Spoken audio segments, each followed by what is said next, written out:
Olá pessoal, aqui é a professora de ciências. A pretensão da aula de hoje vai ser falar sobre um pouquinho do conteúdo do 7º ano. No 3º capítulo do nosso livro, nós vamos começar a explicar para vocês sobre os ecossistemas terrestres. Só que antes de começar essa ressalva dos ecossistemas que nós temos que primeiro falar para vocês um pouquinho da organização dos seres vivos, como eles se organizam, certo? Então eu venho aqui explicar essa organização para poder dar sequência aos ecossistemas, ok? Os seres vivos, eles se organizam, assim com... Qual o objetivo dessa organização? O objetivo dessa organização é para melhor estudar os seres vivos, certo? Porque tudo que está organizado é melhor da gente o quê? Encontrar, localizar, posicionar. E como todas as coisas para se organizar, nós observamos algumas características como forma, função daquilo. Por exemplo, quando nós vamos organizar o nosso guarda-roupa, nós observamos nas roupas características das roupas, Calça jeans, nós colocamos num lado, meia para o outro. E assim, os ecologistas, as pessoas que estudam a ciência, viram que os grupos de seres vivos eram muito grandes e diversos, suas características. Então, houve a necessidade da ciência em organizar esses seres vivos em grupo de forma que facilitasse a compreensão do estudo dos mesmos, certo? Então, eles observaram que existiam as características diversas e, em cima dessas características, eles foram organizando esses grupos, certo? Então, criou-se os grupos, certo? Então, os grupos, eles vêm o reino, que é o grupo maior, que é onde se encontra mais características diversas, ok? Veio o quê? O filo, que é um grupo um pouco menor que o reino, certo? Que se agrupa características diversas, sim, mas essa diversidade de característica é menos do que o reino, certo? Então, depois do filo vieram as classes. Ainda, foi o que eles pensaram, não? Esses grupos aqui, desses filos, ainda dá para a gente pegar essa outra característica aqui e subdividi-lo em classes, ok? Então, em sequência, vem o quê? A ordem, ok? Depois da classe, eles viram que as classes ainda tinham muitas características misturadas nessa classe, então subdividiu essas classes em ordem. E as ordens foi subdividida em famílias, e as famílias foram subdivididas em gêneros, e os gêneros foram subdivididos em espécies. Então, temos a primeira divisão de acordo com a característica, a espécie, certo? Então, é na espécie que a gente vai encontrar seres vivos com característica mais similar possível. É na espécie que a gente encontra seres vivos com características mais semelhantes possível, certo?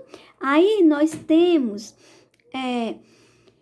o conceito de espécie como sendo seres vivos capazes de cruzar entre si, e a descendência gerada ou a filiação que vem desse cruzamento vai gerar indivíduos férteis. Ou seja, quando eu pego um indivíduo de uma espécie fêmea e macho, quando eu boto para cruzar, a próxima geração que vem, os filhos que vêm dessa geração, eles são capazes de cruzar e dar origem a outros descendentes, certo? É o que dá a linhagem à espécie, certo? Então, esses grupos de espécie, eles costumam ter mais similaridades entre si, ok? Certo? Diferente do quê? Do gênero, que a gente não pode pegar, a gente não pode dizer que a gente vai pegar indivíduos do mesmo gênero e vai dar origem a um descendente fértil. Não, tem que ser duas espécies. Apesar de gênero ter similaridades entre um indivíduo e outro, mas não é como a mesma espécie, ok? Que as similaridades ainda é maior, tá bom? Ok? Então, vamos lá. Nessa grande organização de reinos, como esses grandes reinos se organizaram desses seres? Quais foram as observações que foram feitas que fizeram essa organização maior em reino dos seres vivos? Ok? Tomaram como contrapartida algumas observações como formação celular, modo como acontecia a sua nutrição. Então, número de células em questões. Então, foram observações que os cientistas foram tomando conhecimento dos seres vivos, diversos seres vivos que existiam. Em cima dessas características que eles vinham tomando conhecimento, que cada ser vivo tinha as suas, foram agrupando e formando esses reinos, esses grandes reinos, certo? Então, nós temos aí 5 reinos, certo? Temos o reino Monera, temos o reino Protista, temos o reino Fungi, temos o reino Plantae e o reino Animal, certo? Então, vamos lá. Reino Monera. Quem faz parte desse grande reino Monera, professora? Quais foram as características desses seres vivos que eles pegaram para agrupar nesse grande reino Monera, certo? Nesse grande reino Monera, eles agruparam os seres vivos que tinham características unicelulares, certo?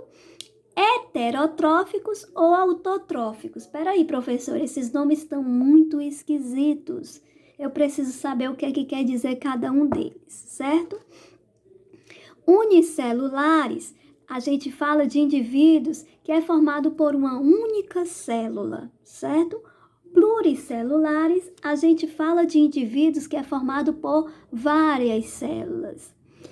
Heterotróficos, esse trófico, esse sufixo trófico fala de energia, certo? Quer dizer energia. Então, heterotróficos são seres vivos que não conseguem produzir o seu alimento, por consequência, eles não conseguem adquirir sua energia dentro dessa produção de alimento. Então, o que é que eles fazem? Eles se alimentam de outros seres vivos. Eles precisam de outros seres vivos para se alimentar. E quando eu falo